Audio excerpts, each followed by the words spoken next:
Hello and welcome back to Bitesize Boxing. So apologies for the lack of videos over the last week or so. I'm about to settle into a new job, so I've got quite a lot going on. This video itself is being recorded on Monday night, so it will probably get posted at some point on Tuesday, probably in the evening. But without further ado, I just want to discuss something that I've noticed and I'd be interested to get your thoughts on as well, and that is Matchroom's schedule update. So they have just posted their autumn update of basically the fights that they have lined up and the headliners they've got lined up, and I'll read it as follows. So it's Pat McCormack versus Parra, Sugar Nunes versus Diaz, Donovan versus Crocker 2, which I believe is for the IBF welterweight title, if I'm not mistaken. Allen versus Makhmudov, which we've already discussed, or Makhmudov, whichever way you want to say it. And then Conway versus Lidard.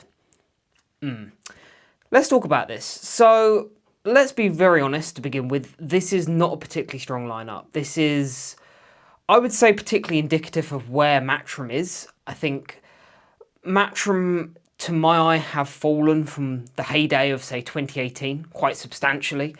And to kind of emphasise that point, there's something I wanted to do, and I've managed to do it successfully. I managed to dig out the press release of the 2018 Matchroom Autumn update from back in 2018. And it makes for some pretty grim reading. So, September 22, Joshua versus Povetkin. September 28th, George Groves versus Callum Smith. Of course, they co-promoted that fight. That would have been part of the World Boxing Super Series, if memory serves me correct. October 6th, they had Jesse Vargas versus Thomas Delorme. I mean, that's a shoulder shrugger, but still, they had it. October 7th, they had, I think, one of the other cards which they were co-promoting as part of the World Boxing Super Series. I believe it was one of the Naoya Inoue fights where he was fighting somebody which I believe was co-promoted by Matchroom. Don't quote me on that. Then October 13th, Ritson versus Patera for the EBU title, which actually turned out to be quite a good scrap.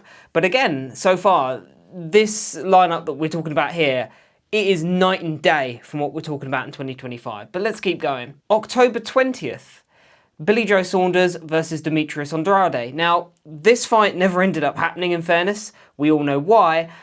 But yet and still, it's an interesting one because on paper, this is a very good matchup, obviously for the WBO World title, held by Billy Joe Saunders at middleweight. So again, a very good, credible fight. And let's keep going. October 27th, Ryder versus Sorokin, with an undercard of Ball versus Richards, Chamberlain versus Watkins, which is a decent sort of domestic level scrap. You then keep scrolling down, you've got November 3rd, November 3rd, you have Ryan Burnett versus Nonito Donaire, which was actually, I think, Ryan Burnett's one of his last fights. He got a serious injury in that fight and never really recovered. It was a back injury that he had to retire from as a result. But again, really, really good, really strong fight. November 10th, Usyk versus Bellew, who can forget? A fantastic fight. We all enjoyed that fight, let's be honest. It was a great watch. Bellew, to be fair, he did quite well in that fight. He hung with Usyk as long as he could, but he just ran out of gas. And then Bellew took him out. Usyk took him out in spectacular fashion. What a brilliant fight that was. But again, fantastic fights. And it goes on, and there is a couple more on here, but I just wanted to make that point just to highlight how good that lineup is in 2018. A fantastic lineup of brilliant fights, back to back to back to back. A stacked year for Matchroom, as was 2018, as was 2017, and even really the tail end of 2016 as well. That was very much their heyday. Now, a lot of people have commented and said that they believe Matchroom are in some kind of decline, and I have to be honest, I do agree to an extent. Now, don't get it twisted, I do think Matchroom are doing well. Of course, they seem to have come out quite well from this DAZN deal. But when you look at the talent in the UK, it's primarily being hoovered up by Frank Warren, particularly at heavyweight. I mean, it's pretty barren for Matchroom up at heavyweight. Of course, Matchroom signed Teru Moana up at heavyweight, but beyond that, it's relatively thin on the ground. I think they've got Justice Hooney, haven't they? They obviously still have AJ. Who else they have? Johnny Fisher. I mean, Dave Allen on a short-term contract as well. But I mean, it's not that thick. Compare it to, the contemporaries at Queensbury, and it's night and day. Queensbury have everyone at heavyweight. So I just wanted to make that kind of comparison because I thought it was worth noting, because a lot of people have seen that schedule and they've kind of gone, Christ. And I have to be honest, I'm in that boat as well. I mean, as I say, we'll go back through it. McCormack versus Para. I mean, Nunes versus Diaz. Okay. Crocker versus Donovan. Again, okay. Allen versus Makhmudov. Fun fight. Don't get it twisted. But again, on that lineup, in terms of the fights you're probably looking forward to the most, I'm not saying at the highest level. If the highest level, you're probably looking at Sugar Nunes or Donovan versus Crocker. But if you're talking about fun fights, you're probably looking at that lineup that they've got and going, well, Allen versus Makhmudov is probably the most fun there. Would Allen versus Makhmudov be in the top 4 or 5 of their 2018 autumn schedule? Probably not, no.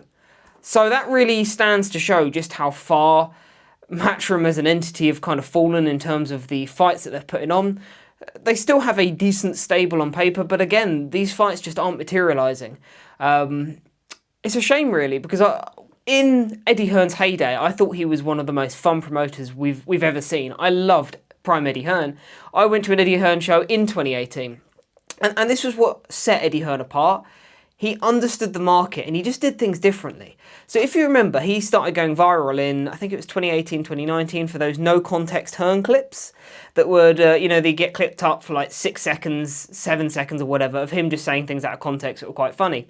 And I remember between the fights on Matchroom shows, on the big screen around the ring, he would play no context Hearn clips and everyone would be laughing along, and then he would appear on the big screen and everyone would boo him like a pantomime villain. He knew how to play it. It was WWE, but in the best way possible. Eddie Hearn played a character almost. He was incredibly accessible for interviews. He really pioneered the social media age of promoting as well with boxing.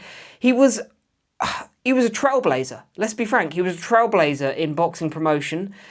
And it's a shame because there's something about Eddie Hearn now that, to me, he doesn't seem to quite have that same sort of zest for it, I suppose.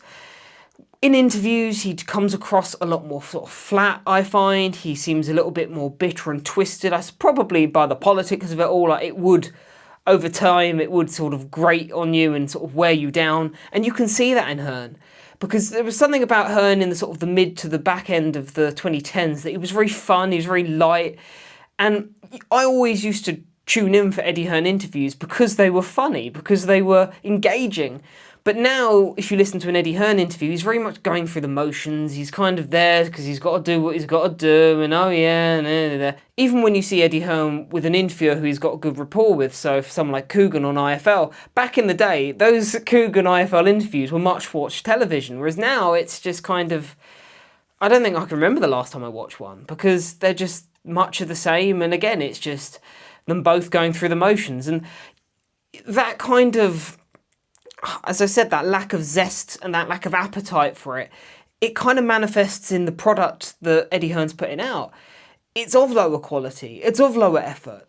And it's a shame because for me, I really, really enjoyed that Prime Hearn, but it does seem that that kind of ship has sailed and he's kind of now doing this. And to a lot of people, the decline, because it has been so gradual, it hasn't been noticeable. Because I know some people who were noticing this in sort of 2020, 2021, particularly after AJ lost to Ruiz.